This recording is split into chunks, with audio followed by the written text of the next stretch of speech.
M'occuper des armures cuir en fait, hein. Les armures cuir, ce que j'appelle les armures cuir, c'est tout ce qui est ben, les gants et puis son armure sur le dos et sur le ventre. L'armure, on va dire, pour les tibias, elle, je vais la faire métallique. Par contre, le plastron, en fait, je vais le faire cuire, hein, comme comme un centurion, en fait, hein. Donc, pour l'éclaircir, on va utiliser du marron. Et pas n'importe quel marron, je vais utiliser du marron rouge qui va mélanger avec du gris noir, qui va éclaircir ben, notre base, en fait, hein. Et on finira par les détails. Alors je pense que je ferai un brossage pour souligner vraiment toutes les arêtes. Certainement un brossage en chair, couleur chair, hein, puisqu'on reste dans les marrons, qu'il faudra faire tout de suite avant d'attaquer le reste, parce que sinon si on finit d'autres parties, le brossage, c'est vrai que c'est pas très précis. Donc on va faire ça, hein. Donc pour ça, marron, rouge et gris. Je vais changer de pinceau, je vais en prendre un plus petit quand même. Donc marron, rouge et gris.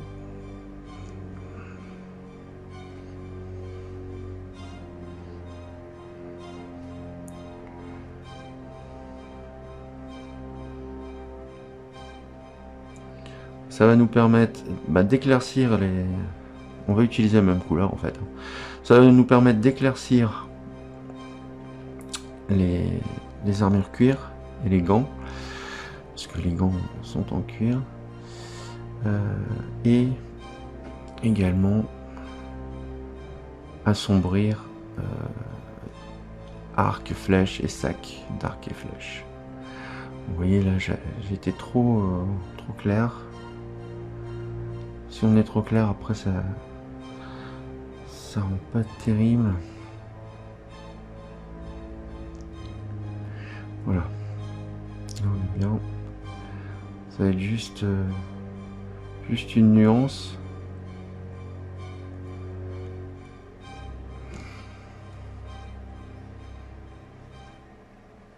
Qui va pas être flagrant au premier abord, mais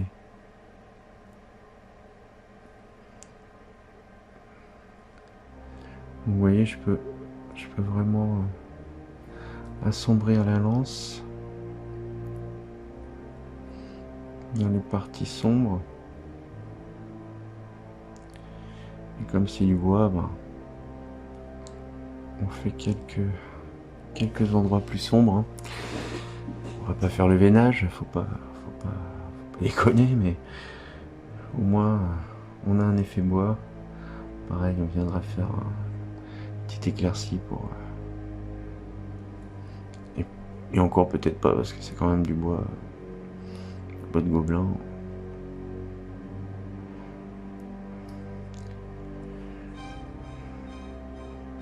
Donc voilà, le plastron, je fais juste sur les parties plates un petit trait. Je sais pas si on voit bien, mais voilà, pour donner une couleur plus cuir, quoi.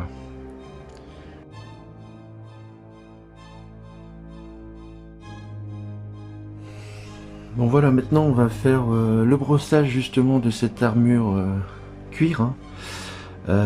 Pour ça je vais utiliser de la couleur chair, tout simplement pour faire ressortir les arêtes. Pour ça j'utilise vraiment une petite brosse, hein, de 4.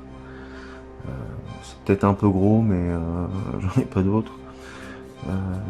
À moi de faire attention, quoi, de pas trop déborder à côté, mais vaut mieux le faire maintenant avant que tout soit terminé.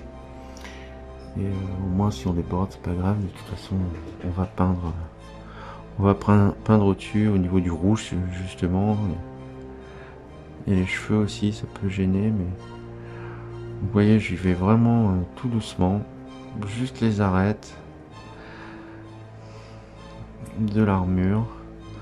donc à contresens, hein, pour bien prendre l'arête et pas le reste. On fait pas de l'usure là, on vient dessiner l'arête. Donc il faut bien repérer le sens de l'arête.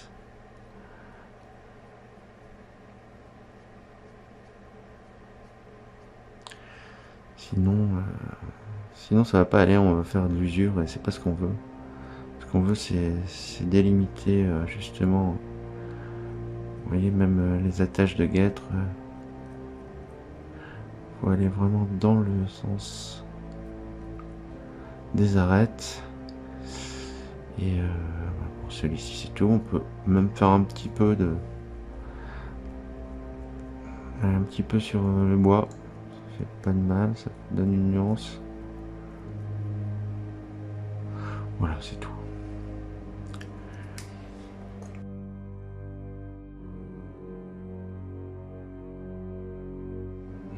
Alors voilà, les plastrons sont terminés. On mettra un shade une fois que ce sera sec, un shade très foncé, hein. Un nude oil, je pense que ça ira très bien, justement pour faire ressortir tout ça. Là, on va attaquer les parties métalliques en fait, hein. Donc ce que j'avais considéré comme partie métallique, c'était les protèges tibia en fait, où on va juste mettre des touches en fait, parce que le fond est déjà gris foncé. On va juste mettre des touches alors j'ai choisi quoi comme couleur? Alors c'est du gunmetal, hein, du gunmetal de la gamme Prince Auguste Games. On va faire des premières éclaircies comme ça, et s'il faut on ajoutera du blanc. Voilà, j'ai préparé du blanc. On ajoutera du blanc au mélange pour vraiment faire les lumières zénithales, mais on n'en est pas encore là. On va vraiment faire les parties comment dire, métalliques. Et pour ça on va utiliser juste un petit pinceau, hein. On va pas faire un brossage parce que sinon on va en mettre partout. Et ça c'est vraiment le truc qu'il faut pas mettre partout, parce que pour récupérer des salissures en métal, bon, c'est galère. C'est plutôt galère. Donc voilà, on vient vraiment faire des touches, hein. Des touches de métal. Pas non plus que ce soit trop clinquant. C'est le piège en fait, hein. Le piège c'est que ça fasse trop clinquant, que ça fasse chevalier en armure. Alors que là, c'est vraiment de l'armure bas de gamme, hein. Le gobelin, de l'armure bas de gamme. Je sais pas où il se fournit, mais son armure est assez sommaire. Alors ici, j'ai vu qu'il y avait quand même des parties métalliques au niveau des poignets sur certaines figurines, donc on va les faire ressortir. Et là on avait considéré que c'était une armure cuir. Bon voilà, hein, là, déjà rien que qu'en mettre un petit peu ça pète, hein. Donc faut vraiment faire gaffe. Voilà, on en met pas plus. Peut-être une partie basse et encore, non, une partie basse et celle-ci. Mais on va pas en mettre plus, sinon on va partir dans du métal trop clinquant, j'ai pas envie.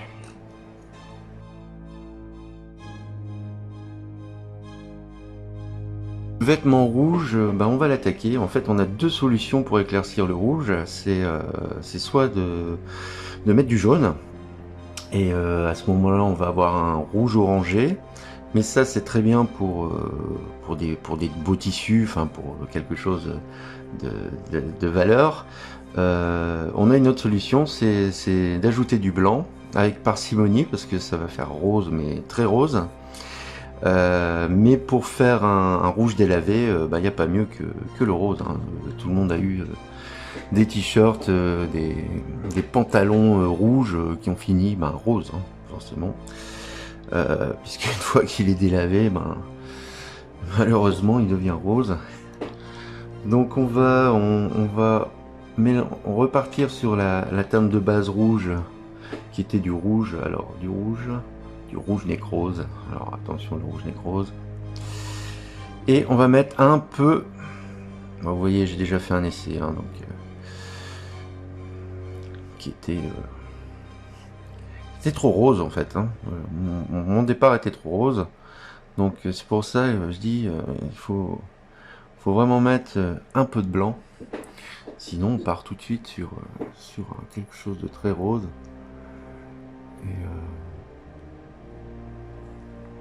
Et ça va pas être joli quoi. Enfin, ça va faire un peu carnaval.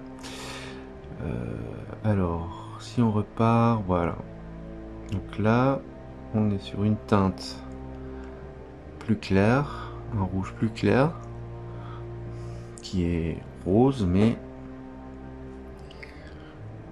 pas rose bonbon, pas rose un peu fuchsia d'ailleurs, ce rose. Ce rouge nécrose avec du blanc, ça fait un peu fuchsia, mais c'est pas gênant parce que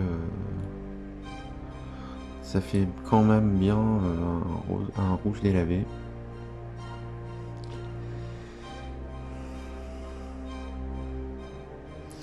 Je crois que je vais rajouter un peu de blanc parce que c'est pas assez délavé à mon goût.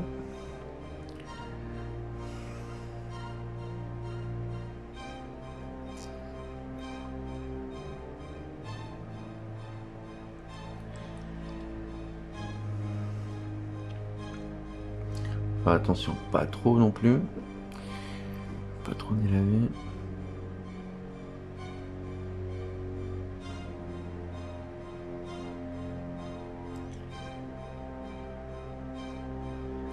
Bon, voilà. Faut que je sois entre deux.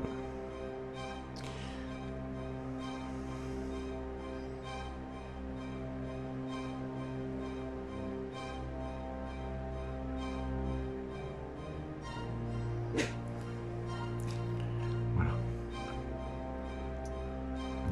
Il n'était pas assez délavé. Donc on va repasser un coup.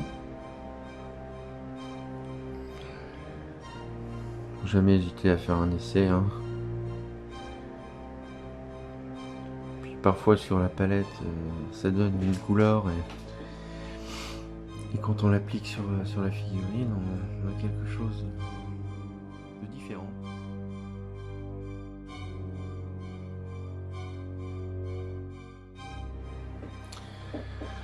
Bon voilà, les lumières de rouge. Hop, petit focus, voilà, c'est mieux comme ça. Les lumières de rouge sont faites, hein. Vous voyez, ça rend pas mal quand même.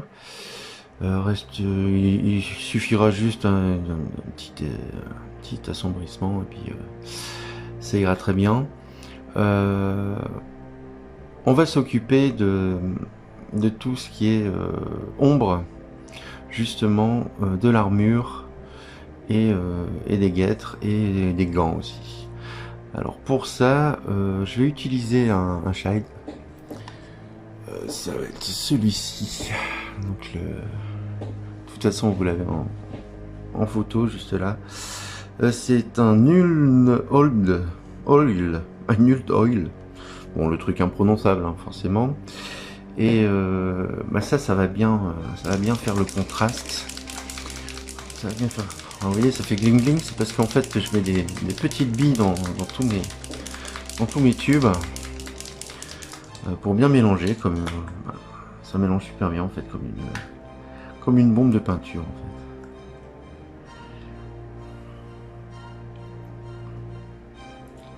Voilà, c'est toujours un peu délicat à ouvrir. Alors on va prendre quel numéro? On va prendre un 0. On va voir si c'est pas trop gros. Bon voilà, l'échelle, je vous montre un peu. Bon, il faut que la peinture soit sèche, hein.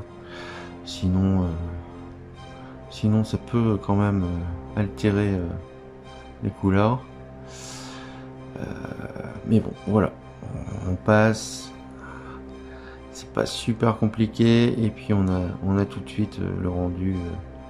Je sais pas si vous voyez, mais on a tout de suite un. Ça se met dans les creux. On a tout de suite un relief. Voilà. Et là, ça va nous permettre aussi d'atténuer le brillant de la peinture métal.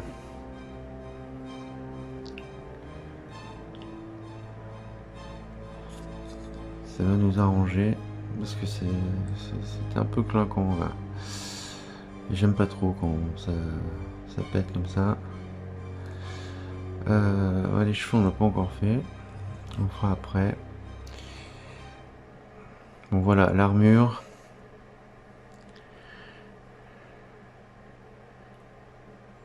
Ça va faire ressortir toutes les veines. Pareil pour les flèches. Hein. Vous pouvez le faire, hein. En fait ça se met un peu partout quand on veut du relief. Bon, pas sur les... Pas sur la peau forcément, puisque là on n'est pas du tout dans la couleur. Écoutez, là, par ça, voilà, qui va être aussi... Paf, c'est pas mal. On va pas en mettre plus. Mais je suis limite... La peinture est limite sèche. Hein.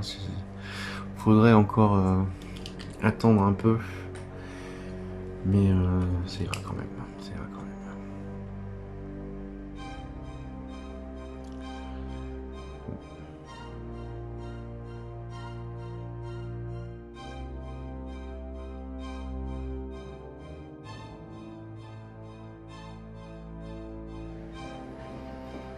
Alors, c'est fini pour le shade. Et bien maintenant, on peut faire les ombres du rouge. On peut faire les ombres du rouge. On remettra une petite lumière sur les peaux, parce que je trouve que ça manque un peu de relief. Et on finira par quelques brossages de part et d'autre. Au niveau des endroits où c'est le plus éclairé. Bon, je fais toujours ça à la fin. Je trouve que c'est pas mal. Ça fait un petit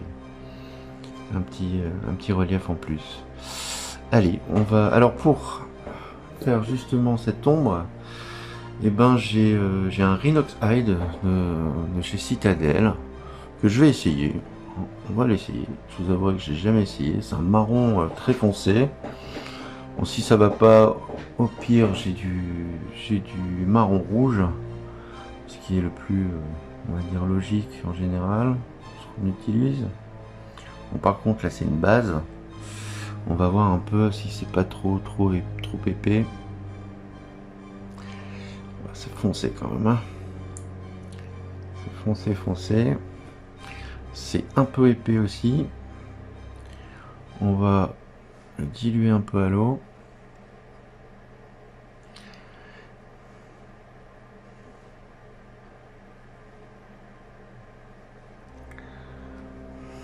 Voilà. Bon, là on va vraiment venir prendre les creux, hein, les creux les plus extrêmes. Hein.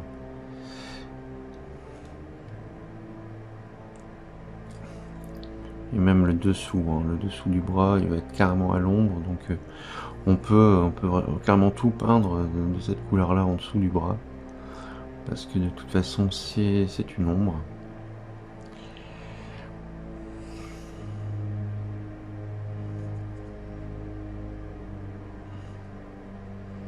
Voilà, bah, c'est pas mal, ça donne un beau relief, c'est assez foncé, mais c'est ce qu'il faut en fait. Hein. Je trouve que c'est pas mal. Allez.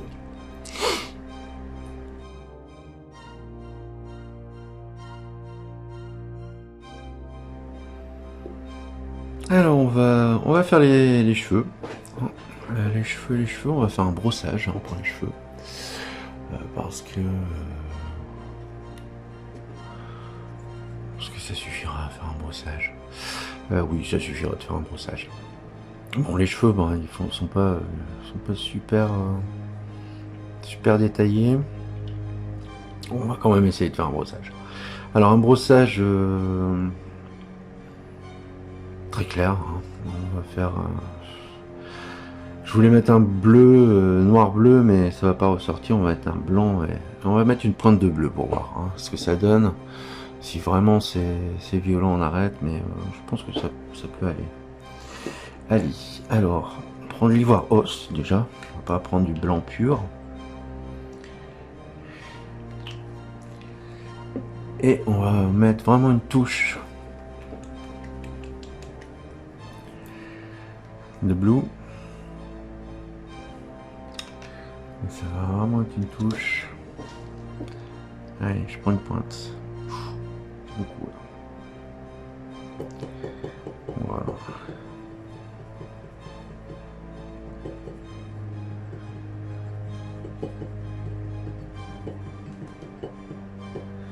Alors, essayons cette teinte de bleu ciel très clair. Peut-être que ça va faire un peu de trop.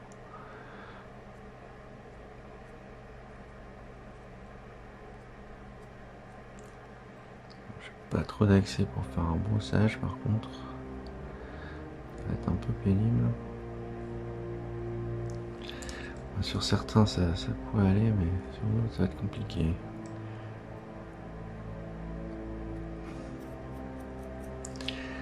J'en mets trop là. Trop. Quand c'est trop, c'est trop.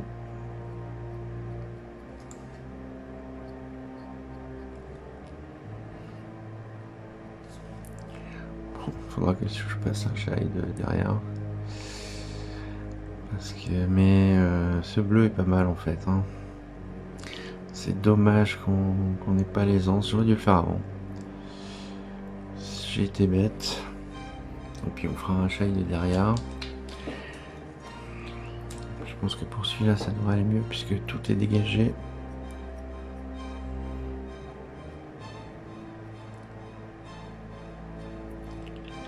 Ouais, ça ressort bien.